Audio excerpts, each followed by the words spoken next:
Hey everybody, welcome back to Escape Reality Star Wars Talk. I'm your host Caleb. I'm Seth. I forgot to move closer to the fucking camera. But it's good. We were talking Deadpool and Wolverine because it's on Disney now. We talk Star Wars usually, but we also talk about whatever else we've been up to this week. And so I rewatched Deadpool and Wolverine because I'd seen it in theaters, but I watched it again now that it's on Disney Plus, and I watched it with my dad. Mm-hmm. And so I was telling you how I'm going to start using educated wish as part of my vocabulary. Yeah. And so, part of it is because, like, Deadpool makes this promise, right, to Wolverine. I'm going to be vague-ish still, because, you know... Yeah, it's not been out that long. Yeah. So, if you are worried about spoilers, it might be light spoilery, so I'm going to be careful here. But, just, I'll give a thumbs up when we're good. Since I don't have the spoiler warning banner reapplied yet. I see. But, anyways, so...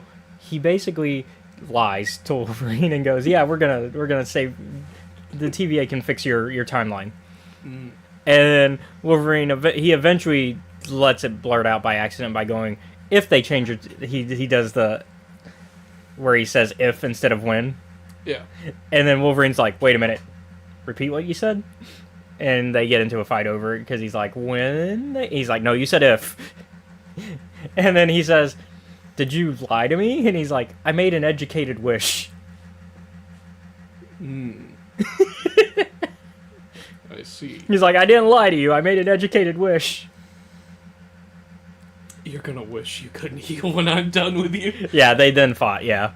Like, actually fought. Which would be the second time, because they had already had a pretty good fight once some parts happen, and then they have another... This is their, like, round 2. Okay, but yeah, so I want to add educated wish to my vocabulary because it's honestly pretty good, where it's like, it's not a guess based on information you know, it's like, oh, this is something I want, but also maybe it makes sense based on what I do know, but I can't confirm it. Yeah. It's like, it's not as, like, solid as an educated guess, but it's not so far out there. So far out there. there. Impossibility. Yes. Yeah. Okay, we're good on spoilers. Alright. But yeah. But yeah. Sometimes people just die, Caleb. We're having before we came on air, we were having a discussion about like horror children's media and like required parental guidance and like the movies that I had seen, which most of which aren't horror but are very sad. Yeah. And then like the ones that lean that way are like still not that bad. Like Monster House we were talking about, because that was a prime example, because I watched a TikTok that talked about it, and Monster House was the example given. And I'd say that's still a good example of like, it has some heavier things involved in it, but for the most part you could show it to your kid. But Secret of Nim, that was another one. Secret of Nim gets dark. Yeah. Especially Not when you... necessarily scary, but it gets real dark. Especially when you realize that Nim is just a science... Yeah. Spoilers for a very old animated film. But, like, when you learn that Nim is actually just a lab where they experimented on mice very... In ways that are questionable. Yeah. Once again, it's some weird childhood movies that involve Highlander, which is... I don't know if that's a film you actually should show a child. Highlander is not on the show your kid list, no. Because that is a... Maybe you could show them Highlander the animated series. Yeah, but my mom is like, fuck that. But the actual movie, I don't know, because that has a lot of... Well, one, there is sexual nudes parts in it. That has to be awkward as a kid, by the way. That and... I don't... You probably repressed that memory. Yeah, I did. I repressed the entire fucking movie until we rewatched it. Until fuck. Rewatched it together, right? Rewatched it together, and it was at the end when a bunch of demons exploded out of a guy, where I was like, I have seen this movie before.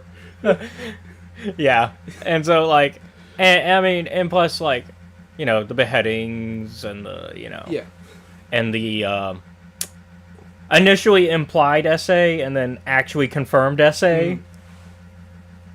Yeah. Like, all of that together, Yeah, I wouldn't. No, there's a reason that one's rated R. Mm-hmm. Yeah, no.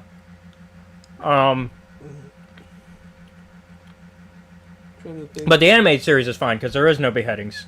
Oh.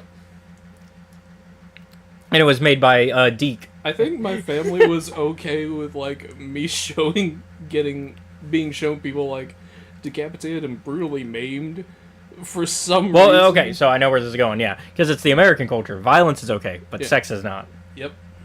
It's the American culture. Because in Europe, it's the other way around. Mm-hmm. They don't mind the sex like in their movies and shows, but it's the violence that's the no go. Yeah. So America, it's the opposite. We're like violence. Okay, that's fine to show kids. Sex. Oh no. They don't need to know about that. No. But yeah. Sorry, I'm just. Neither of us having kids, but this is like a very still an educated conversation, I think. But you know, once again, Transformers pretty brutal, mostly because me and Andrew got the Michael Bay version. And even then, the first original anime movie, Optimus dies. Yeah. And then they recreate that eventually in the Bay films.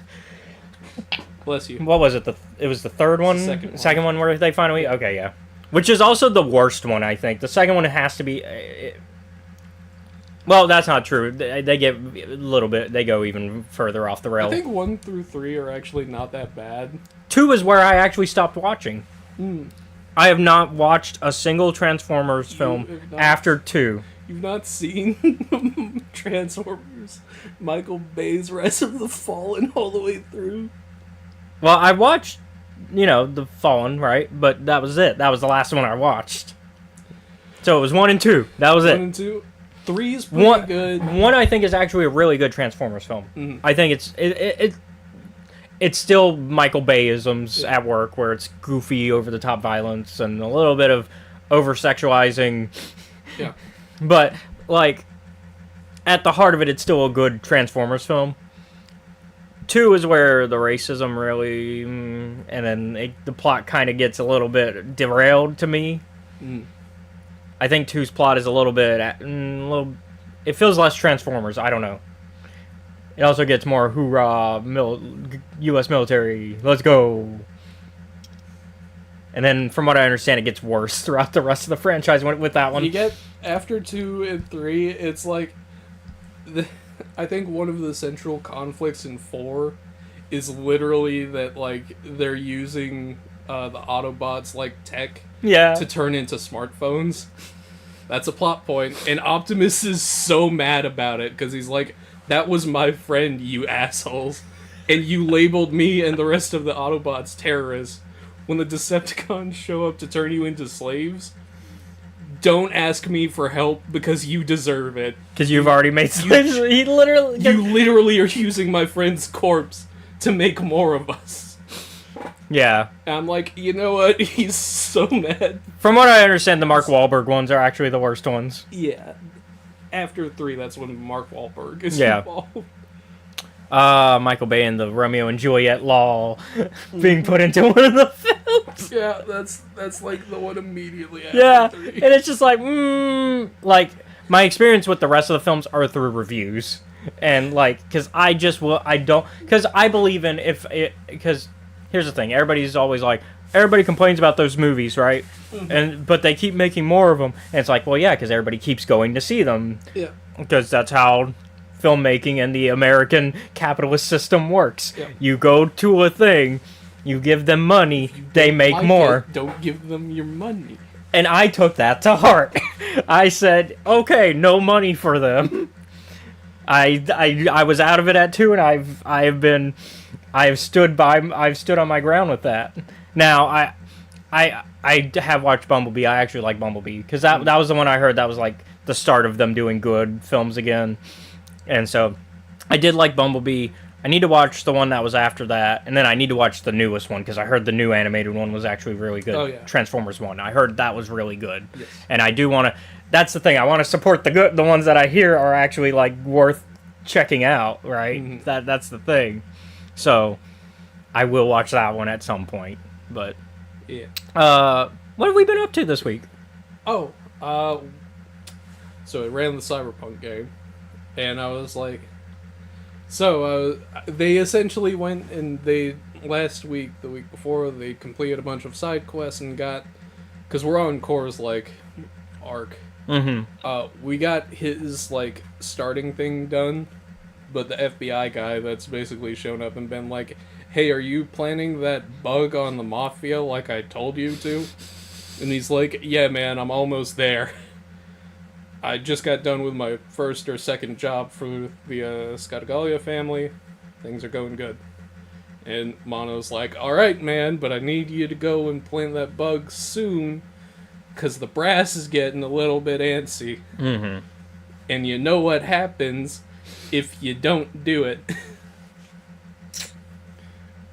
And the threat that Core is under is basically, you know all that fucked up shit you did in Boston that has like a 80, what was it? It's a really high number. It's like somewhere between 800,000 to 1 million. Okay, so it's like a reasonable enough that pulling this job off will undo the debt, but reasonable enough to where it's also impossible for them to do it in actual regular jobs to get that money.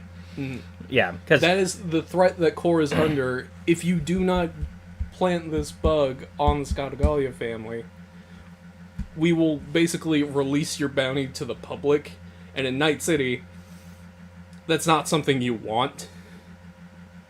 Yeah. Because, like, while Core is basically a Hulkbuster, he is still one guy. And even with the team, that's not going to be enough to... Yeah. Yep. So now the option that they kind of discussed is, do we want to basically own up and just keep working for the Scatagalia family, or are we siding with the FBI? Well, you can guess which one they chose. Yeah, they're not rats. Yep. They ain't dirty rats. They ain't going to the feds. I know Steve. And so they're like, in the meantime, though, all of us just did a bunch of jobs. We're good. Let's go and basically party for the day. And so they go, and I'm like, all right, there are like 8 clubs you guys can go to.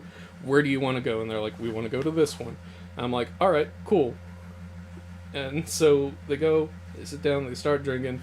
And I'm like, hey, Sky, you remember that Yakuza hitman that's been after Cosmo for like 3 weeks because you guys kind of fucked them over on another job by not delivering the car like you were supposed to? Well, hey, about that. Guess who fucking found you after looking for about 2 to 3 weeks? Yeah. Hey, it took them a month, though, so that's pretty good. Yeah. And so they go... Hi, Pixie. Hey, hey. And so I'm like, all right, cool. I didn't even pull the Beetlejuice this time. I didn't even text her either. I did nothing this time. She probably saw the alert. Yeah, she saw the alert. And so I'm like, technically, this guy got the drop on Cosmo, but I'm like, it would be a little bit narratively unsatisfying to like just have him fully just kill Cosmo right then and there. And I'm like, I have a better idea. I'm just gonna have him spray the entire bar down with his assault rifle. And so most of this fight ended up... Here's how the fight went down. So this guy gets basically a surprise round. He sprays everyone down. Everyone in the team is okay. They're all having a moment of, fuck, that was close, he could have got us. Mm-hmm.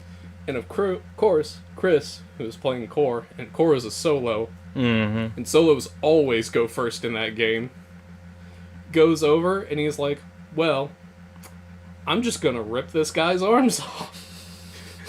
Because Core can do that. And I stop for a moment and I'm like, I go and I ask the rest of the group, I'm like, okay, it makes sense to everyone else that Core can do this, right? And we all kind of look at each other and we're like, yeah. Just no questions. No, we're good. Yeah. And I'm like, and he's like, alright, cool, so I've ripped his arms off, and I'm like, all right, are you gonna do anything else? And he was like, well, I'm surprised he's not dead, so no. Because, as it turns out, how combat works in Cyberpunk is you can take as many actions as you want, but you get a -3 penalty for every action after the first. Oh. So and it's cumulative. Yeah, so it incentivizes you to maybe only do one action, but if you're feeling really lucky, you can do a few and maybe get something done. Mm-hmm. And I was like, well, this guy isn't really here to kill Core. Mm-hmm. He's here for Cosmo. So he's gonna spend a bunch of turns trying to kill Cosmo by any means necessary. Got it. Cosmo is Sky's character. Yeah. So what happens is I'm like, oh, that's right. This Yakuza hitman has a pistol in his arm that's linked to his eye, so he can still aim it, even though his arm has been ripped off.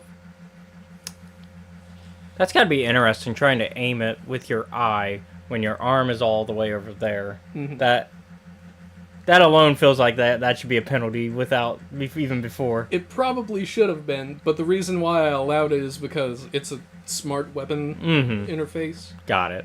So I'm like, yeah, he's gonna fire off 2 shots at Sky, and that's like -6. Hmm. But this guy had like pretty high reflexes and stuff. What this guy did not have was like a good body or body type modifier, which essentially means like while he's pretty good at sneaking, running, stabbing, and everything, if you hit him, he dies pretty easily. And he got knocked down. Oh no, don't worry. He got up again? He got up again. I'm surprised he didn't die from his arms being ripped off. Because they're never going to keep him down. Well, about that. So he goes, he fires off 2 I had to do it. He fires off 2 shots at Sky. Sky makes his stun saves because he's like, oh, thank God I was wearing my bulletproof armor today, because most of the clothing in Cyberpunk, like if you buy your gear, is relatively bulletproof. Yeah, yeah. And so I'm like, okay, he's used that. He's used his cyber gun. He's sprayed them with assault rifle. What else can this guy do? I'm like, well, he can't use his rippers, which are basically like little claws. I'm like, he can't use his big nuts, because those are also on his arms. He already used his Sand Devastan. That's an active ability thing for initiative. He'd already done that. Oh, that's right. I forgot. This man has teeth capsules that have poison in them. Oh. So he runs over to try to bite Cosmo, and he misses. And I'm like, well, that's it for all of his, like, stuff. He's at, like, a -0 at this point. And I'm like, that's it for his turn. Yeah, like, he's at a point where, like, there's so many negatives that it would be impossible to do anything. And so I'm like, alright, who's up next? I'm like, oh, it's Nova, Steve's character. And I'm like, alright, Steve, what are you gonna do? And he's like, splayed out over the counter of the bar, right? And I'm like, yeah, because he tried to bite Cosmo and he missed. And he's like, I'm gonna hit him with my hammer arm. Essentially, what Steve's new character has, because the other one is dead. Yeah. Because of party betrayal. Yeah, we talked about that, I think, before. He's like, yeah, I'm gonna use my brother's hammer arm and, like, all of the, like, gadgets and shit on it to basically kill this man by hitting him with a hydraulic press that is my hammer hand. And I'm like, yeah, you can do that. And so he goes and he just destroys this man's leg. I'm like, stun save. Failed. Okay, death save. Yeah, he's dead. And so, as, like, the crew is leaving, because it's like, I'm like, by the end of this game, I don't think you guys are going to be allowed in any of the nightclubs, bars, or cafes.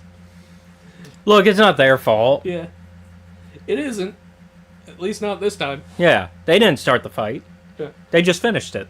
And so, Core and a new NPC, they've been talking with this cop named Deckard. You know exactly why they're named that, don't you? Blade Runner. And they're talking to each other, and they're like, "Is that guy gonna get back up?" Do you give a good Harrison Ford impression when you play him? No, I'll need to study up on that.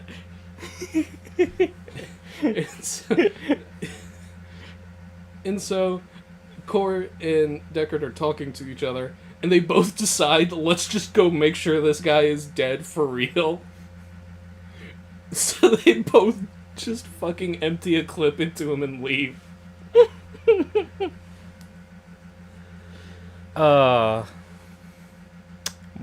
What about you, man? Yeah, so I got my Nintendo Switch Online back because I haven't paid for that in a minute, and so I got that back, and I've been checking out some of the emulated games that they have, like the N64 stuff, which they added. I told you about it. They added a mature rated section, so you have to get a different app, separate app. Yeah. So you have the N64 app, and then you have to get the mature N64 app, and they've got both Turok games, and what was the other one I said they had? It was another classic one. Well, no, it was one I didn't know. There was some third one I didn't know of, but they had both Turok games, which was... I know we made a joke about how Turok is like Dino Crisis. Yeah, Turok and Dino Crisis are pretty much just the, dinosaur Resident Evils. And so then so the main reason I got that, and it's a good thing Pixie's here, because she already knows what I'm going to say of why I got it, is because my next paycheck, I'm getting the new Mario Party, and we're gonna do a Mario Party stream. We're gonna do one here at Escape Reality Films. I've been planning it. I've got at least Cal is interested, Harith is interested, Josh seems interested. So that's 4, 5 with me. No, hold on. 4 with me, sorry. And then Pixie, you're doing this. You're gonna be a part of this. Because she's like, oh, I get angry and competitive when I play it. It's like that's what I want. I want angry and competitive. I want that. Bring that energy. Because let's be honest, good Mario Party streams always include like somebody who takes it just a little too seriously. Any good Mario Party content, it always has at least one person who's like taking it way too seriously, and that's what makes it good content. So sorry, Pixie, I'm using you for content. Because I know you'll take it seriously, and therefore I know it'll be good content. It's probably going to be a second for her to respond to this, but... Yeah. Because of the stream delay, but yeah. We still need to get Zach's ass to just organize some Dark Souls, though, but I know he's been busy with his new job, and so I know that's been keeping him busy. Unless she corrects me, but I'm pretty sure it's the job that's been keeping him from doing it. Because he hasn't even been doing his own streams. So, which that was the plan, was whenever he streams, we'll just stream Dark Souls, and then I'll record it on my end and just make my own video separately, not stream it for us, but make it pre-recorded content for us, but let him stream his end. Yeah. That was the plan. But he hasn't streamed in a minute, so that's all. I mean, so it's work, obviously. Yeah. That's why there's been no Soulsborne. Well, actually, no. Demon Souls only just this week wrapped on the videos, but that's why I haven't. For the Patreon members, there hasn't been any new Soulsborne content, because we've been trying to figure out how to do that. At this point, I'm almost at the point of I'm just gonna play Kingsfield despite you and Zach telling me not to. Don't do it, man. Don't do it. We're gonna play all 3 of them. Well, hold on. Crap, because it's like Final Fantasy, where some of them didn't come to America. So is there 3 or 4? I'll save you the trouble. Don't do it. Wikipedia, help me out here. Oh. I think there's 3. Actually, there might be 4. If you include all of them. Like, even the ones that weren't. Yep, there's 4. Yep. I mean, but the sword is in it.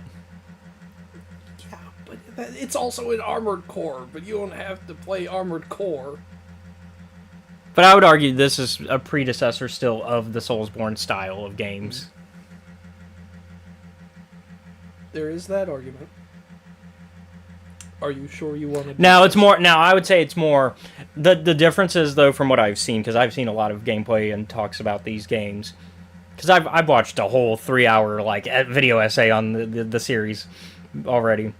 But like the big difference I guess is that they're not.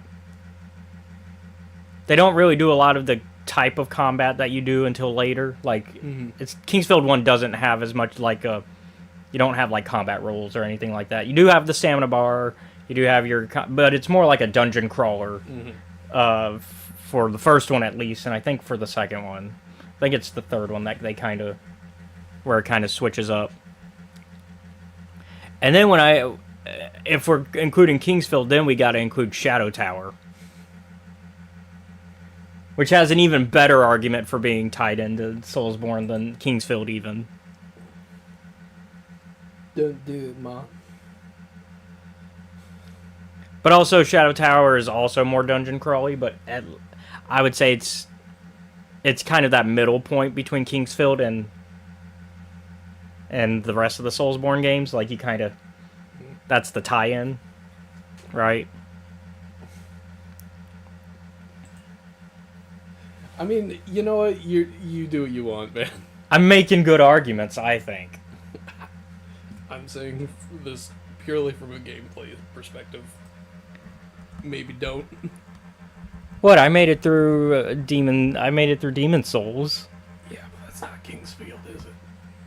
Are you saying it's worse? I'm saying it's worse.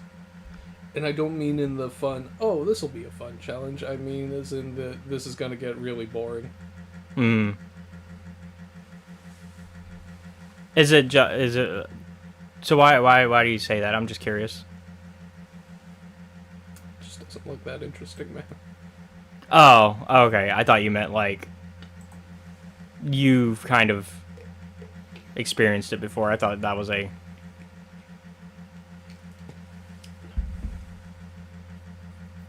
But no, I mean, I know... You have plenty of other Souls games to go through.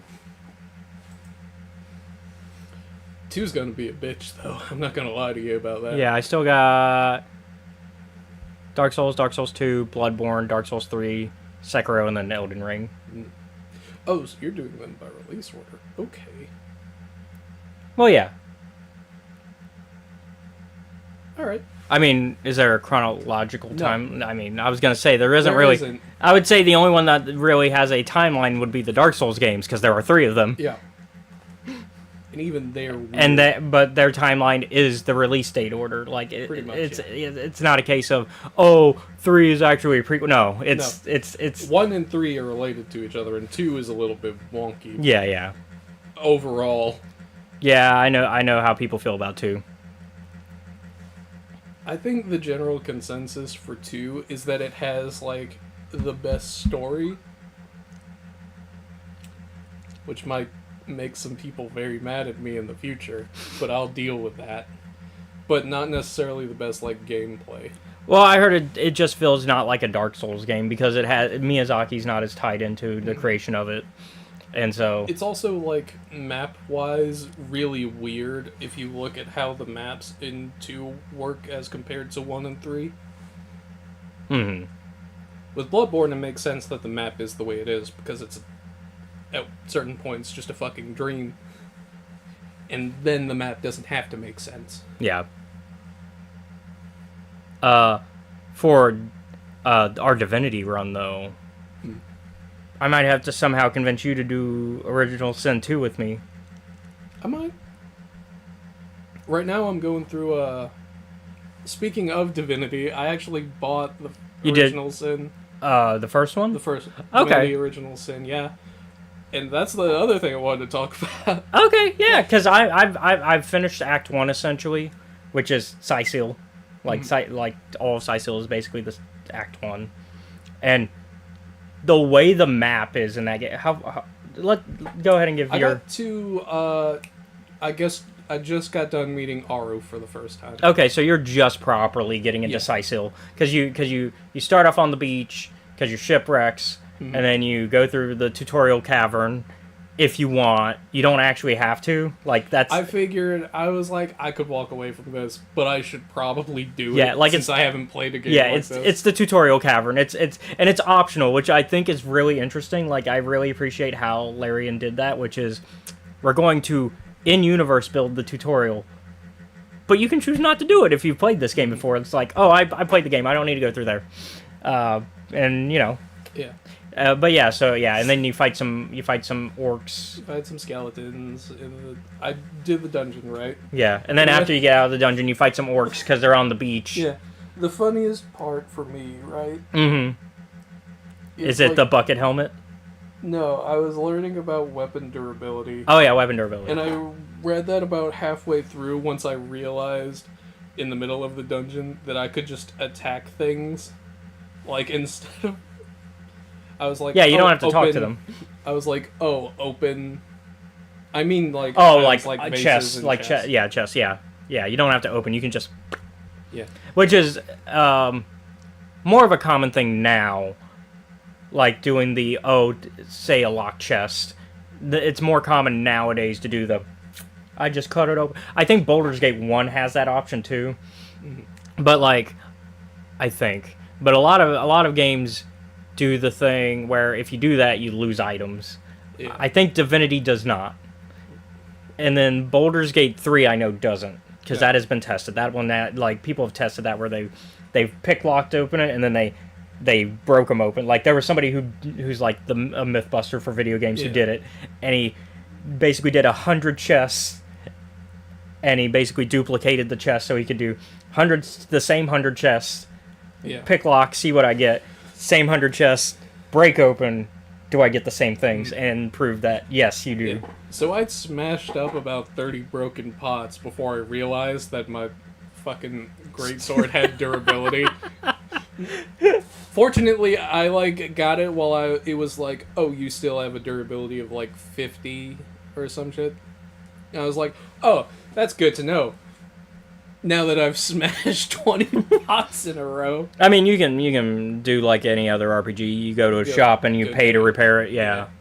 Another funny thing was like when the game told me like you can set enemies that are in oil on fire.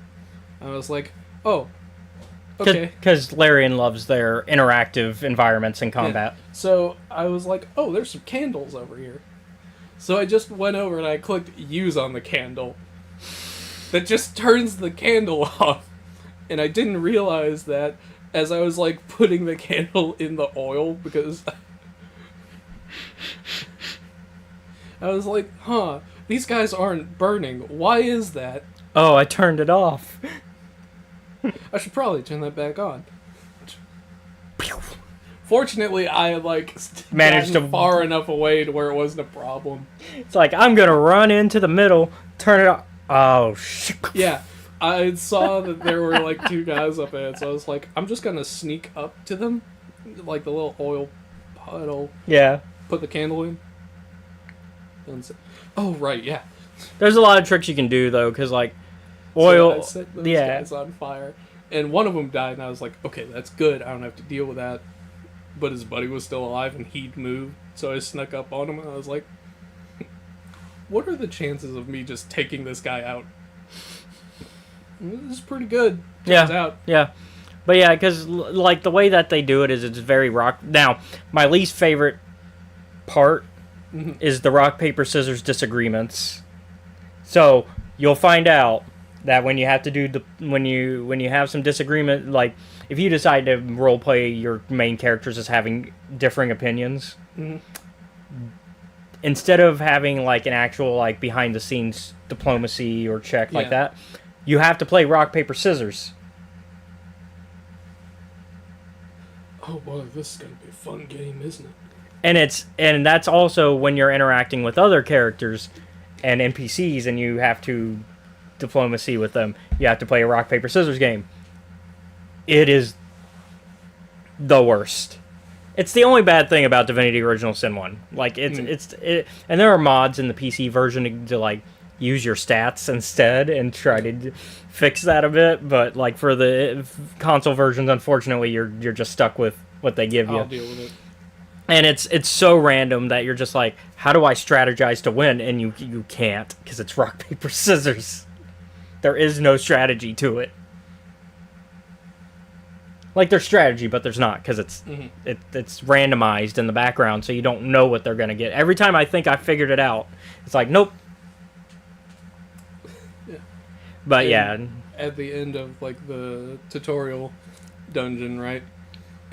The fucking skeleton man who shows up is like, brah, I'm here. You stole from me. I'm like, I didn't take a bloodstone or whatever, man. He's like, oh yeah, what about all that other shit you took? I was like, okay, yeah, what about it? He's like, well, I'm gonna kill you now. I'm like, okay. And he's actually a tough fight for the start, like when you first start out, because like it's you're level 1-ish, maybe 2 by that point. I think still 1. Level 1. Yeah. And so I go and I'm looking at him. So I go and me and my AI partner finish him off, and I go, and he's like, haha, I'm a ghost now, and I'm like, well, seeing as how beating your ass the first time seemed to work, what if I did it again? As it turns out, that's a valid option. Yep. And I'm like, man, that could have been so much worse if it had just phased through him. No, you can fight ghosts, yeah. Good to know. But the rules of the afterlife for you, Spirit, are I can still beat your ass. But yeah, so like it's very... So don't think of your other character as an AI companion. Think of them as also a main character. Okay. So you have 2 main characters, and then you'll get companions later as you play. You'll find them mostly in the town in where you're going. Mm.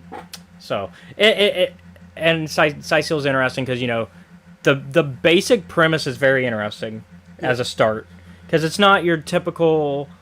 Oh, we're going to a it's not your typical. Figure out who murdered. Yeah, this is a murder investigation, which is very untypical.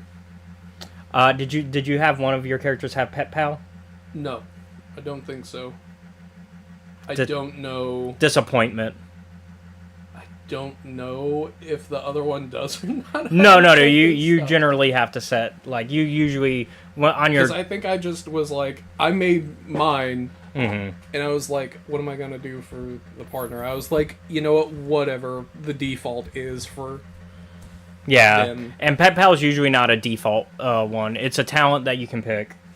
Original Sin 2, huh? It's also an Original Sin 2. But that makes sense. Yeah. I did try to talk to a rat. Pet Pal is your speak with animals ability. So... Like, when I was in the dungeon. I did try to talk to a rat, and but it's just went... you don't have the ability to do that. Okay, so no Pet Pal. I was like... Okay, that's fine. Pet Pal might be the most OP thing to have. Because Pet Pal is useful in Divinity Original Sin 1 and 2 because they generally give you a lot of hints for like puzzles and dungeons. So like if you had Pet Pal and you spoke to the rat would have went squeak, hint. And they would have it would have been like they wouldn't have directly told you it was a hint, but they would have like worded it in a way where you can be like, oh, they're hinting at something in this dungeon. Got it. Yeah. And then you can also use it as part of your investigation into Jake's murder. Here is another fun thing. So because the TV in our living room is getting very old, it's like a 17 or 18-year-old TV. Mm-hmm. But it's back from when like smart TVs were just getting started. Mm-hmm. A lot of what I've been having to do with the games, all of my fucking games that I'm playing on it are in grayscale for some reason. I did the entire starting area, the character creation and everything, all of that shit, grayscale. I mean, I guess at least when you highlight things, it still shows you, oh, that's oil, oh, that's... Because that's how Divinity, because if you do the highlighter, yeah. You can easily tell. And plus, it tells you if you walk into it, it's like, oh, you're oiled up, which is why you're walking slower. But yeah, there's so many cool things though with the environment, like how they do it, because like similarly, it's a rock paper scissors situation where you just throw fire on the oil, it blows things up. You throw water onto that, it's going to create steam, and so now you can do like steam environmental stuff. Reading the tooltips, I was like, by the way, did you know you can put lightning in the steam and it'll stay there? And I was like, no game, I didn't know that's how fucking electricity worked here, but I do now. Now I'm going to utilize that. Thanks. And then of course there's poison gas. I think that's fire you do to get rid of it. I learned that. I was like, well, I don't know where I put all those fire arrows. Also, but I do have this Molotov. Another trick is if you don't have anybody who can like disarm traps, you can just put vases on it. Yep. It taught me to do that. And so they was just like, oh, you can't solve this puzzle. Well, it's just like, I'm gonna ignore that puzzle. Yeah. There was one thing that taught me to do, like how to switch between characters. Mm-hmm. But, like, for that puzzle, my brain was like, oh, you taught me that I can set stuff on, like, pressure plates earlier, and that'll keep it open.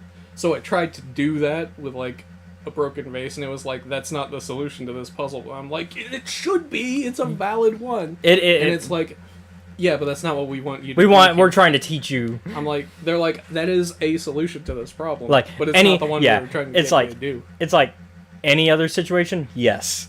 Here, we're trying to teach you. I was like, why can't... Alright, fine, I'll do what you want me to do. But once you get out in the real world of Scythian, then you can do all the vase tricks you want. They can't stop you then. Can't stop me. And then, of course, the orc thing happens at the front. Yeah. And I was like, oh, okay, yeah, cool, I got this. And so, wiped them all out. And their cult guy, too, killed him. And I don't think a single one of the NPCs in that battle died.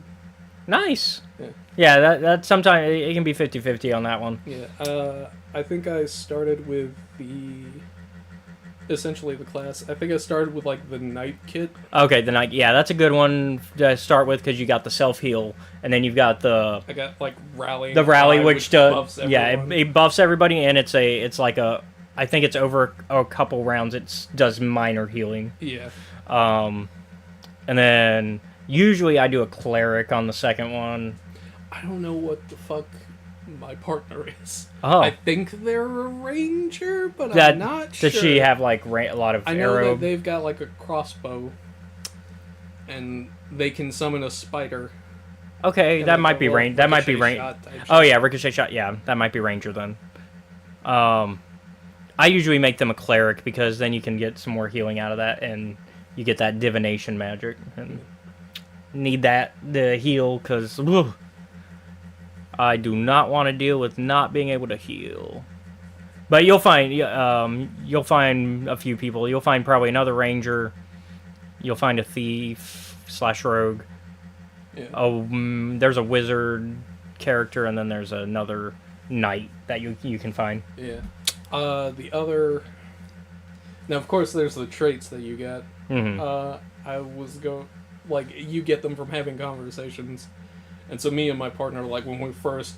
Now, are you having them agree with you most of the time? I'm having them agree sometimes and disagree with others. That's what I kind of do, because I like the idea that they don't think exactly the same, because they're two different characters. Like, I'm role-playing them as different people. Yeah. Like, right before the dungeon, you know, there's that lady that summons a bunch of skeletons and is then like, anyway, goodbye. You'll run into her again later. Way yeah. To describe the situation, but that's what happens. Yeah, that's what happens. And so, once we kill all the skeletons, because we can't have that. That's right, skeletons, I'm coming for you. Man, leave the undead alone. They're not all like that. They're not all like that, probably. I just haven't met a good one yet. The chances are... chances are that they are out there. But so far, all of them have attacked me on sight. There we go. Is it deep enough? Yeah, I think so. And it's not their fault. Some evil lady told them to do it. There you go. But yeah. And so, we then come to the guy that's like, some statues told me to jump off the side of a cliff. And so me and the like partner are having a discussion where I'm like, yeah, but like, come on, he didn't know that it wouldn't work. He thought he had it, and my partner's like, I'd prefer a measured leap. Oh, you had the idealism versus It's real romanticism. romanticism. Yeah, yeah. And I was like, I aired more on the romantic side of the argument and had them on the pragmatic side. Yeah, I usually have mine as the romantic or the I want to be a hero type of ideals more often, and then usually have the other one. Let's see. And But then, yeah. Later on, once we get out, it's like, so should we? Then after the lady and the skeletons, we're having another like, should we go and explore the dungeon, the tutorial dungeon, or not? I'm like, narratively, I'm like, well, I feel like the counselor's murder should take precedence. So I'm like, I answer that for my character. And then I have the other one be like, yeah, but we are also obligated to do this. As source hunters, yeah. Yeah. So, like, romantic and obedient for my guy, and pragmatic and... Fuck, what was the other one? Yeah, I know what you're talking about, though. And so I'm like, but Seth, above me... I think it might be defiant. Yeah. And I'm like, I don't know how this game works, so I'm gonna go and do the tutorial dungeon anyway. Yeah. We should do a multiplayer for Original Sin 1, because it's two-player. There is two-player co-op. There is. And so I'll have to get you PlayStation Plus, and then we can and then we can do it. Because it is two-player co-op for that one, because there is only the two main characters. But Divinity Original Sin 2 is four-player co-op, because that one you get to be all four. You have all four as a main character. For narrative reasons, for both of them. Both of them are narratively. There's a reason that they do that. It's not just for funsies. Let's have two main characters and four main characters. Nope, there's narrative reasons, and you're not there yet. Yeah. I'm interested for when you start to figure it out. We got to we as in your party. We as in the party, which consists of me and another guy. And another person who is also controlled by me. Who's also controlled by me. But I keep making the distinction like they're a separate entity. We got to like the two drunk guards who are just hanging out, and I'm like, hey, what can you tell me? Which is also another discussion, because you can have them disagree on how do we deal with those two drunk guards. And in this instance, I was like, are you guys going to let me through? And they're like, yeah, we're going to fight you. And I'm like, your funeral. You fuck. I'm like, you shouldn't have been drinking on the job, asshole. And they're like, hey, you can't do that. I'm like, yeah, who's gonna stop me? You? But I think so we killed those guys and went about our day. Yeah. One last thing for what we did this week, though. Yeah. I think Pixie will be glad to hear. We finished. Kevin can F himself. Yeah, we did. We finished the entire show. Whew. I think the ending, I kind of could predict that that's where it would go. But I do like how it ended still. I do find it funny, though. It's like, oh, the solution that we just said at the beginning of the show was the solution. I think even like midway through. Because in the show they say that. They say, oh, that will just happen. And yeah, it did. I think even while we were watching it, I was like, has she ever just directly told him that she fucking hates him? That's the thing, though, no. But also, like, I get why. Because in that type of marriage, that can be dangerous. Yeah, there's that. I don't know. I think it's just because I've seen so many divorces, I'm just like, this is a thing that happens. But also, I think that it's very clear that they wanted us to be... They wanted it to be clear that this was a dangerous situation to get out of, which is why they give us her aunt as an example of, like... They're like, oh, she tried to do that. Look what happened to her. And so, like, that, yeah. Because the show narratively is like, here's an example of what we're trying to say. Yeah. which is unfortunately realistic in domestic abuse situations. And so, but I like the show overall. I think it's a really good show, and I think a lot of people should check it out. I don't think it's a bad show. I just personally didn't like it. Yeah. Like, it's very well written, but the problem is it has a lot of what I like to call drama stupidity. There is a bit of that. It's like horror movie fuckery because of the genre. It's expected. But yeah. So we do have a little bit of Star Wars news to get into. Okay. Surprised she did not ban the word this week. So let's get into it a little bit. And then we'll get into our main topic, because we are an hour in. Alright. So Disney... So we already know that Mando and Grogu's coming out 2026. We know that that's May, right? Mm-hmm. So apparently they had... I didn't realize this. There was a unnamed project that was going to be in December, essentially, for that year as well. Alright. Now it turns out that they pulled from that, so I think that's a good idea, because there's no reason to have two. I think currently we cannot do two Star Wars movies in the same year, not yet. I think down the road that could be viable, but I think Star Wars just hasn't gotten there to where that's something that people can expect. So they're doing May still for Grogu, and then but they did keep a 2027 date for December. All right. For an untitled project, which could be any of the projects that we know are coming down the line, and they just have the date set, because a lot of studios what they do is they don't always know exactly when the film's going to come out off the top of it, but they can guesstimate, and they usually go, okay, we're going to reserve these dates, and go, this is the dates we're reserving, and then if all else fails, then they shuffle them, which is what's happening here, right? I would think maybe the new Jedi Order film could fit in that 2027 date, if things are still on track for that, and then even with the writer's snag of them having to switch writers, which Star Wars Newsnet, who we use as our source, they even argue that maybe that 2026 date, maybe they were thinking they could have New Jedi Order ready by then too, and then we could have had Mandalorian, Grogu, and New Jedi Order in the same year. But because of the writer switch up, maybe that got changed. Yeah. Yeah. I don't know if that's the case.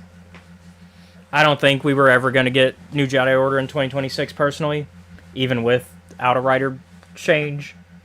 That's just my personal opinion on it, though. Of course, we lost our writer for it because Stephen Knight went back to writing on Peaky Blinders. Yeah, Peaky Blinders is pretty good. But also, I get why Stephen Knight shifted, because he's like, I'm gonna work on my baby, because that's his baby. If you haven't watched it, you should go watch it. But also, they say maybe Dawn of the Jedi is 2027. All right. But of course we don't know, because we just don't know how far each film is really progress. Like, how the only one that we know is progressing is Mandalorian and Grogu, because we know it's. I think that one is done filming. And then of course we have the Dave Filoni one that he's writing and directing that's gonna probably not come out till after Ahsoka season 2, because it's probably gonna wrap up the Thrawn stuff. Is what a lot of people are guessing that one's going to be. It's going to be the wrapping up of the Mandalorian verse / Thrawn storyline, right? And then on top of that, we also have the Lando movie that Donald Glover and his brother are co-writing. So, as well as the Sean Levy film, and the Taika Waititi film, and now a Simon Kinberg trilogy. But those are all ones that we have no idea what they're about. Yeah. Those are the ones that we're like, we don't even know what we have no clue. Those were like, we don't know. And those are the ones that if any films are going to drop and not happen, I think it's going to be out of those last ones. I think the Sean Levy one might drop. The Taika one might drop. and the Simon Kinberg ones might drop, just because we don't know anything about them, versus the other ones that we actually have information on. No. No, sorry, I'll keep my words to myself, because that has no relevance to any of what we were just talking about. Oh, okay. Going into a bit of toy news, Hasbro is releasing some 2-packs featuring some video game inspired characters. Hey, you look kind of familiar. Yeah, we got Dagon Gera from Jedi Survivor, as well as a B1 battle droid from Battlefront 2, with kind of a gold plating, which I kind of like the gold plating on the B1 battle droid on the, which the Clone Commando B1. We're also getting regular B1. Sorry, Clone Commando, which is not B1. Sorry, the BX series, the BX, and those two are coming together. And then of course we got the B1 battle droid and a Clone Commando. I still love how Dagon Gera wakes up on timing. He doesn't care. Yeah. He just wakes up and chooses violence. Which the BX version that they're using is from Survivor, so it's like the pirate version. I see. Yeah, where the pirates have them. Yeah. And so... I think he's gonna await the dawn. Nah. Sure, he's in their colors. Gold and red. No, because they were just part of that, what's his name's pirate crew. The droid crush. No, the one that Dagon Gera had taken charge of. Oh, remember? Yeah. And so, yeah, I like it. I was watching a video. Speaking of Survivor, I was watching a video on TikTok because the voice actors for video games are currently on strike. Yeah. For a lot of video game companies, not every single one, but a lot of them. EA is one of those that are, and I forget his name, but the voice actor for Bode. He was talking about stuff, and I was like, why do I recognize him? And then I looked him up. I was like, oh, that's Bode. But also, I found it funny because I looked up other stuff that he's been in. I'm like, oh, he's in a lot of stuff Seth plays. All right.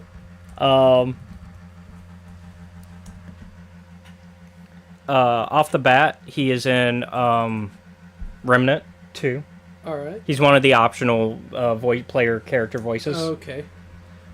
Sadly, I can't play Remnant 2. Oh, yeah. This is for PS5. For PS5, yep.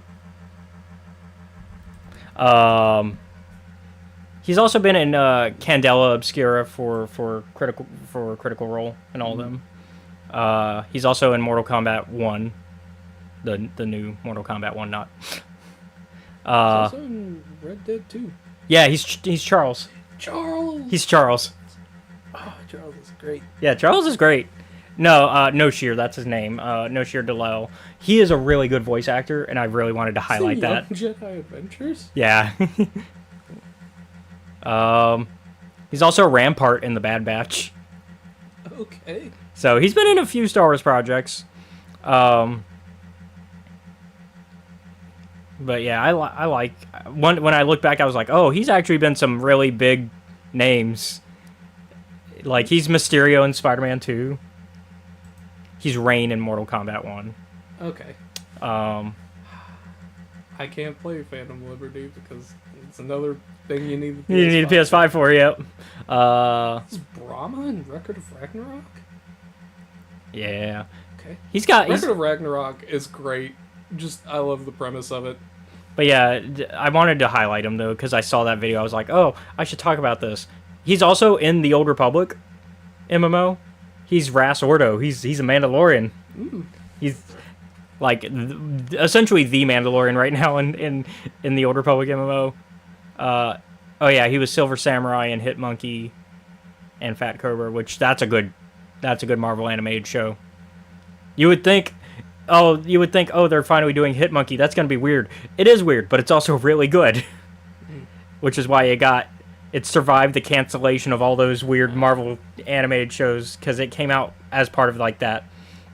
I was about to say he's in Death Stranding, but then I saw that as the director's cut. Yeah, director's cut. I will say this: Death Stranding has a pretty good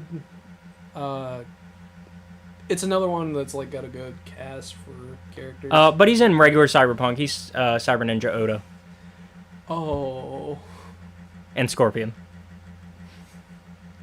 sorry, Oda. Oh, did you You yeah. have to fight him. He's a Cyber Ninja Oda. You fight him. Uh, I think I let him live. and even before he did Jedi Survivor, he was in Star Wars Squadrons as Varco Gray, Imperial pilot. Which Varco is a really interesting character. I like Varco. But yeah, he's Master Izo and Ghost of Tsushima. All right. This man Bro has a he career. he has a stacked list and he is so good. He's Udom Bedford from the Outer Worlds. Yeah. Bro is You jerk! You fucking locked my ship up.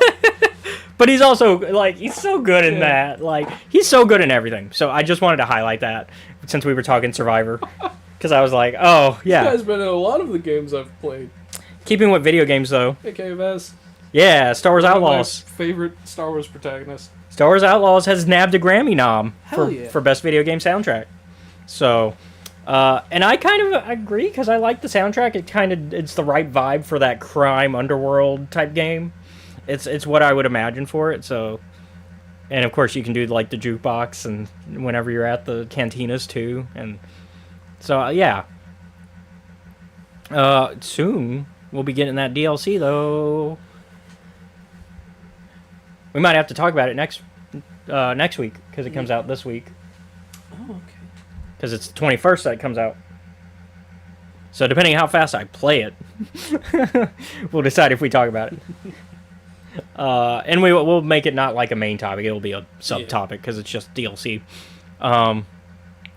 That's it for news. All right. Do we want to let's just dive right into our main topics because we are already pretty far into the episode today. Okay. So we are catching up on some comics this week because we decided, every other week we're just going to catch up on comics. And so this week we didn't catch up on all three that I wanted to because I forgot to send one of them. It's on me. I will take the blame. But we will talk about that third one next week probably because the topic for next week is pretty short, I think. Or at least it's not going to take long to do. Mm-hmm. The assignment won't be long. But this week we're going to talk about the High Republic Phase 3, Volume 2, The Hunted, and the High Republic Adventures Saber for Hire. Which one do you want to start with? Let's go over The Hunted. So The Hunted is us finishing up the mainline High Republic comic. Is there any main thing you want to talk about? I kind of skimmed it because I had read it already, so I like Lorna D being frustrated with Jedi. She's like, "How do you fuckers get anything done?" I also like that Lorna D in a lot of these issues is right. It's kind of funny watching that perspective, and then Keeve being like, "Oh, she's right. I hate it." But Keeve is also somebody who can admit when like that's the thing. Keeve is also very good at being like, okay, we got to take a step back and re-examine what we're doing. Baron Bulin being an evil scientist bastard. Yeah, so Skier, no. our buddy Skier. Why do you keep doing this? It's not his fault in this case. No, I mean like helping whatever antagonist. Because this is the second time he's done it. But it's not entirely his fault. I know it's not entirely his fault. I just expected the man to have a little more sense, but with all that's going on with him, maybe I could cut him some slack. Especially because the other comic we're going to talk about, I think, proves that even the toughest Jedi could fall for what Baron Bulin's doing. Because, actually, funny enough, it ties into Saber for Hire as well. Also, these Children of the Storm, we can't have any more of that shit. Yeah, this Children of the Storm thing is getting out of hand. Yeah. Look, we gotta flatline Bulin, okay? We can't have this guy running around. But he's unarmed. It would be it's not the Jedi way. Good thing I'm not a Jedi, said Lorna D. But you know what I was doing the Revenge of the Sith. like Rex and Cody, we don't give a fuck. But I was doing like Palpatine and yeah. Not the Jedi. He's got to go to trial. Mace Windu, this is the trial. But no, I really liked it. It was a good wrapping up. I think it really wrapped up that storyline. Also, our boy Tay Sarek. Tay is very tired. Did you? This is the one that. This is all. Was it this? It was this one. Because like I said, I skimmed it. This is the one that confirmed that him and Vildar. Him and Vildar. Let's go. I'm all for Tay and Vildar. Is it Tildar? Would that be the, or is it Vey? What would be the? Fuck if I know, man. What's the what do we call that shipping? But either way, I'm for that. I'm so for this, because it makes sense. Honestly, it makes sense. It's a case of it makes sense that they would get that close, and it makes sense, especially because like I do like that no one listens to Tay. Like, when there's a lot of the mostly non-Force users are right throughout this one, because I do feel like a lot of Tay is right in that he's like, you shouldn't have on Jeddah. Yeah, I would also. Well, I was gonna say I would also argue Tay isn't exactly not a Force. Yeah, that's what I mean. He is a Force user, but he's not. Like it's complicated. Yeah, but what I mean is like I do feel that a lot of the times in Star Wars media, because we focus on Jedi a lot, that people that are not necessarily as Force sensitive get sidelined pretty hard. Mm-hmm. Looking at how George treated Padme in the writing, she deserved better. So it's nice to see that that's not the case this time. Mm-hmm. I do like how in the flashback Tay's like, you're sending the wrong people to go and do that mission. They're not going to handle it well. Yeah. And he's right, but they're like, nah, we've got this. And like the bad guy starts burning the building, and he's like, ha ha ha. And the people that he sent start freaking out. I think, though, it's also fair of why they're listening to Tay with a grain of salt, because this is also a man who lets his feelings immediately erupt a lot. And while Tay is not wrong, I don't think any of them are wrong for not immediately listening to him. Yeah. But the way that it's framed to me is clearly this happens, like, on a daily basis, to the point of where Tay is right. He's like, why the fuck am I even here if you're not going to listen? Which Tay brings up that point. He's like, y'all brought me in to be the voice for everybody else in Jeddah. But what's the point if you're not going to take my advice at all? Yeah. Goodbye, I guess. Yeah, it's like, my role is not needed then. And Vildar's like, hold on, you're quitting? Yeah, actually. And Vildar's like, but what does that mean for us? He's like, we're still cool. We're good. I'm just leaving this. I'm just leaving the job. I just quit. I'm not quitting us. I'm quitting this.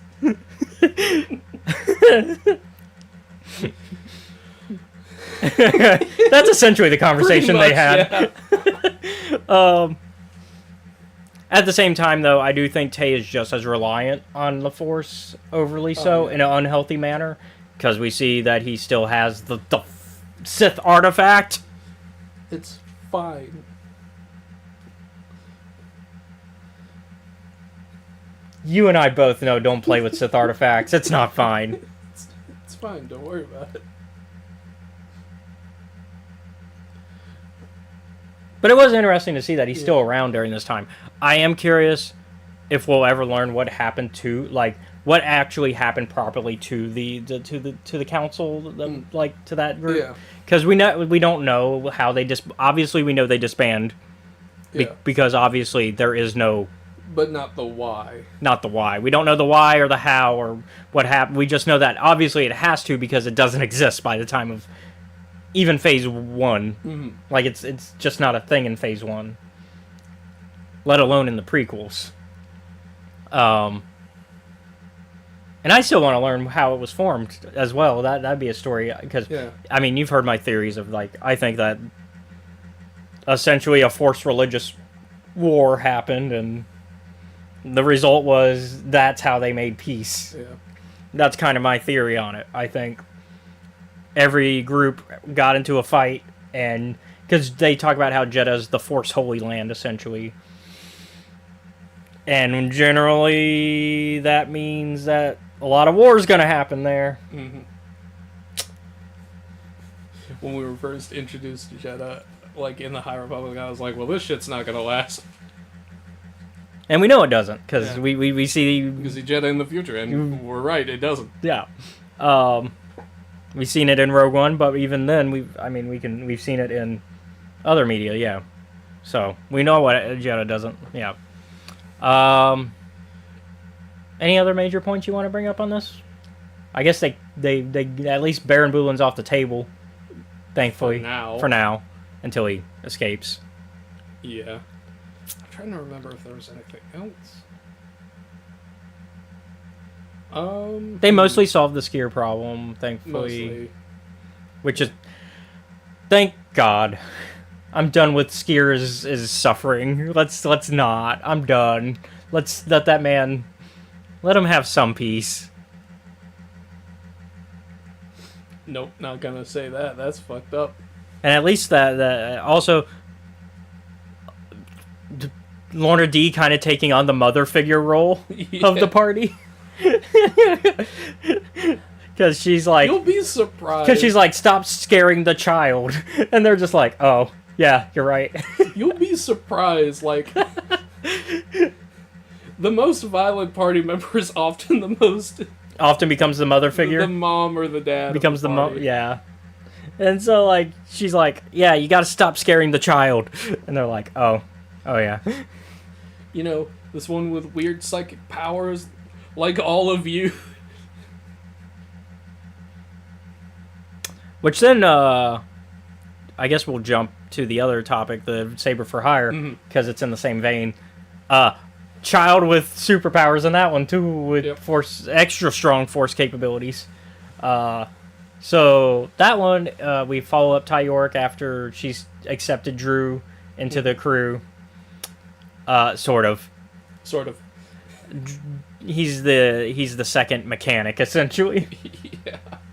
Or as she calls him, the squire. Yeah. And he's like, am I your apprentice? What am I? He's like, you're my squire, I think. But that would still make her a knight, which implies still being part of a Jedi organization. It still implies being part of an order. Except she's very, like, throughout this entire comic, every time something comes up on the radio, it's like, is that a monster to fight? No, but shouldn't we help people? It's not our problem, Druid. Yeah.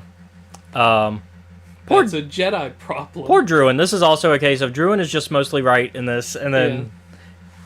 unfortunately, though, similar to Ty, or similar to, Drew is similar to Tay in that he kind of rushes into it. Mm. And so that's the problem, is that you are right, but nobody's listening to you because of how you deal with it. At least in terms of everybody but Ty. I think Ty's just... We learned that Ty's not listening to Drew because her own problems that she has to deal with. That she does resolve finally in this. We finally get resolution for her master issues. Yep. I was going to say daddy issues, but... surrogate parental figure issues. Yes, surrogate parental figure issues. And now, arguably, she has 2 Padawans. But thankfully, the Jedi might be taking one of them off her hands. Hopefully. Because the Jedi are like, we can take her in. And Ty's like, yeah, that might be the best. Yeah. So basically, they're in the Nihil occlusion zone. Coming to the occlusion zone. And so they start off doing a monster hunter job. You know what's funny? Like, everyone else has been having trouble with the occlusion zone, and Ty just does not give a fuck. Yeah. She's like, they're like, what did you do? And she's like, I just fucking yanked out a path drive.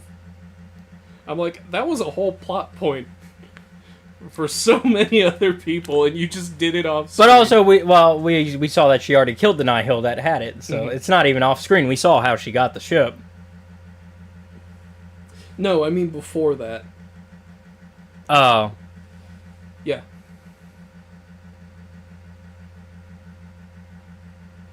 I'm trying to think. No, because they start in the occlusion zone. Yeah. And then they get out at the end of the entire thing. They wait till the end of the comic to leave. I might be misremembering them out of order then. Yeah, they don't leave until at the end, and she uses the ship that was kidnapping the kids to get out. That would do it. Yeah, because I don't know. We get two storylines in this. We got the Nihil are kidnapping Force-sensitive children to be brought to Baron Bulin. And I guess that kind of sets this a little bit before. Before or during? It's probably during. I'm gonna bet they don't know Baron, like that Bulin's been caught. I'm gonna guess is what's like they don't know he's been caught yet. And then we reveal that the children of the storm that they send is Ty Yorrick's master. Yeah. Which is interesting. I thought that was a good choice. Yeah, I forgot. I forgot. You forgot that Ty's whole thing is running away from her past because she killed her friend and didn't want to tell her master and disappoint him. Yeah.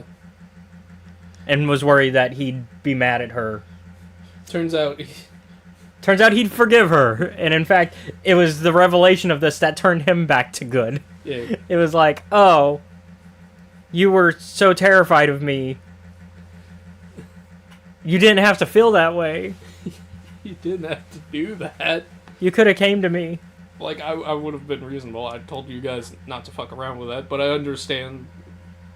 Like, I understand it's not entirely your fault. Just like this situation is not entirely his fault. Yeah. And then, so yeah. But we follow specifically, they're trying to kidnap this girl. Lene is how I read it. And so she's like super sensitive in the Force. Yeah. She's like accidentally almost always mind touching. At 6. Because they mentioned that she's 6. Like, even Ty's out here giving her a warning, like, hey, you need to stop with that shit, because you're gonna see some shit you don't need to see. Yep. Basically doing the mind touch thing of what, what's his name? Emery does, but in his case, it's being able to tell people, sense people's feelings. Yeah. So, similar sort of situation where it's just like, I just do it. I'm not controlling it.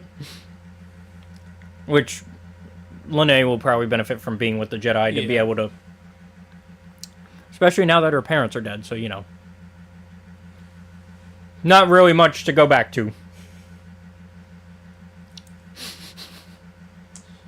I guess not, huh?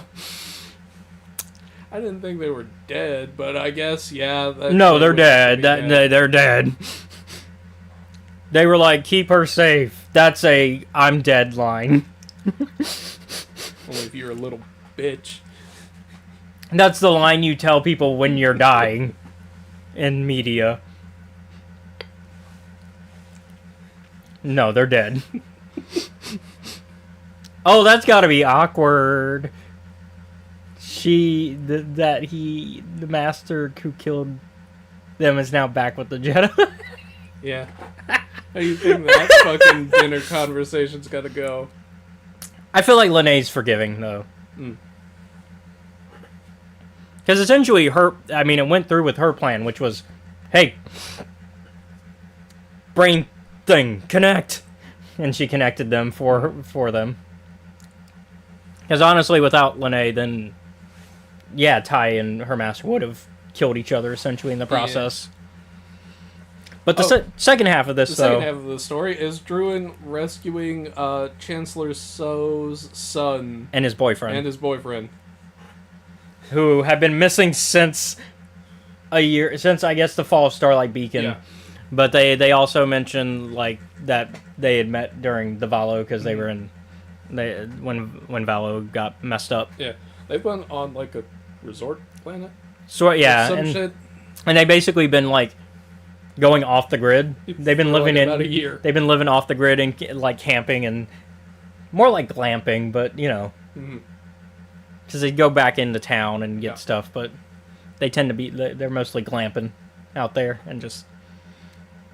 But unfortunately, there's a Nihil spy who's like, "Hey, I have a poster of this guy." Yeah, that's him. Yeah, that's him. Ah, all right. Oh, I can get so much money for this. Yeah, and so turns him in, and the Nihil track him down, and then Drew over listens and is like, "I want to go save him so I can prove myself to Ty. So I'm gonna steal Ty's ship and do that." Also, we gave Ty's ship a name because Ty won't. Yeah. The Rancor Rider. Yeah, the Rancor Rider. I do like that name. That's a good ship name. I'm okay with it. It makes sense though as like a monster hunter ship. You hunt monsters. You got the Rancor Rider, like one of the peak monsters in the Star Wars galaxy. The only thing probably topping that would be like a Crate Dragon, really, when it comes to like naming conventions. But a lot of ships already have Crate in their title, so like it's not original enough. So you kind of have to scratch a bunch of those off the board because I mean, you got the Crate Fang and you know, for ours. I think for me, I'm just someone who just does not care about ship names that much. It's just a cool thing. Yeah. It's more of a fun. I think I'm in the Thai camp of does it fly and can it move? But yeah. Do I need to care what it's called as long as it does its job? But I really liked Saber for Hire. It was. Yeah. I mean, Kevin Scott. It's Kevin Scott. We're talking about. Oh, of course he delivered it.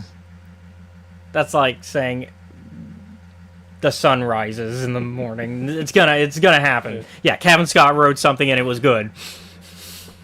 The best thing is the fucking conversation between Ty and Drew at the end. So does this mean you're my apprentice? I guess. Do I get a laser sword? No. God, fuck. Also, I like the mace. I like the plasma mace. Plasma mace, because I always thought obviously light whips exist in Star Wars, but I've always been like, man, Star Wars is kind of missing out on not doing a bunch of lightsaber based weapons. Yeah. And I think the plasma mace is a good example of that. Of like, yeah, let's do it. Druin, yeah, you're right. I might not be something, but can I do this? Gets his ass kicked. Drops it, breaks it. Like, what? Find a new way to die? But yeah, I do. I like it, and it ends on a good, happy note. They get out of the occlusion zone, meet up with the Jedi. We get a little Elzar. Son. Yeah, we get a little bit of Elzar. And Elzar's like, haha, so you are a hero. And Ty's like, maybe. I don't know, man. Shut the fuck up. It's essentially... Pretty much. She's like, don't forget I had to help you. Yeah. Don't forget I had to help you with your problems. And Druin's like, oh, those Jedi robes look nice. And Elzar's like, I fucking hate them so much. They're uniform and I have to wear them. So, and then that leads into the, like, whole, am I getting a raise? No. Can I get a cool sword? No. Oh, well, I guess I'll take it. Yeah. But it sounds like they might be staying to help the Jedi for a little bit. Because Drew actually got to have a say in things, finally. Druin's finally getting to have a say. Because Ty's like, you know what? I learned a lesson. Yeah, I should give you a say. Because you're right. Yeah. Also now I've dealt with my issues, so because the main reason I wasn't listening to you is because I wanted to keep pushing people away, because I was afraid to connect to people. Also, they speed ran their nameless ship really quick. Yeah. But overall I liked it. So I would say for the Hunted Volume 2 of the mainline comic, I'd give it an 8. Right. I think it's a solid 8. Yeah. Saber for Hire is a 9, though. Okay. think I'm gonna give it a solid 8 for both of them. I can see that. I just felt Saber for Hire was a little more, I don't know. There was something there that I enjoyed a little bit more. But next week, we're going to talk about, you're going to have to do an audiobook, mister. No. You got to do an audiobook. Fine. Because a couple of them came out. Okay. Can't remember if I sent you the right one. I probably didn't. But the one we're going to do first, yeah, I sent you the wrong one first. First one we're going to do is the High Republic one that's coming out. Okay. The High Republic Seeds of Starlight. And so, we're going to do that next week. We might also finish up, we might do Adventures, High Republic Adventures Phase 3, or Phase 3 Volume 2 if you happen to get... Yeah. Because it shouldn't be that long. I actually don't know how long Seeds of Starlight is, actually. I got it on my phone, actually, already. Because I have my Audible subscription back, so that means I can listen to it for free. Because they're like Audible original ones. So that's why it has to be an audiobook. I see. So, that's why you got suckered into that one. Yeah, that one's only 4.5. Okay. So, only 4.5 hours. So, we could probably do both. Hell, we could almost challenge ourselves and do both audiobooks, but I don't know. We won't. We'll save it. So, we'll do Seeds of Starlight and High Republic Adventures Phase 3 Volume 2. So, thank you all for watching. Be sure to... I've been your host, Caleb. Sorry, I was thrown off of our usual script. Be sure to like, comment, follow, subscribe to us. You can find us at Escape Reality Films on YouTube, Twitch, Kick, and TikTok. You can also show your support for us by joining our Patreon, which is at Escape Reality Films. Shout out to Jennifer Brantley. Woo! There you can watch our YouTube content before it's publicly available. Also be sure to check out our Discord, which is also linked wherever you are watching, so you become part of our community. And you can watch cool stuff with us like we did last time. I know at some point we're planning a Berserk watch party. That one, a little bit of a trigger warning for anybody who does join. It does have some violence and some essay in that series. But we do plan to go through that. We're also... Once Arcane Season 2 is done, we're going to do a watch party of that at some point. We're going to continue our Highlander watch party, of course, as well as some My Little Pony in the meantime. And then, of course, D&D stuff is there, too. And you can listen in as my friends play D&D, and we just ask you to turn off your mics to be respectful to the players, and there you go. Speaking of D&D. Well...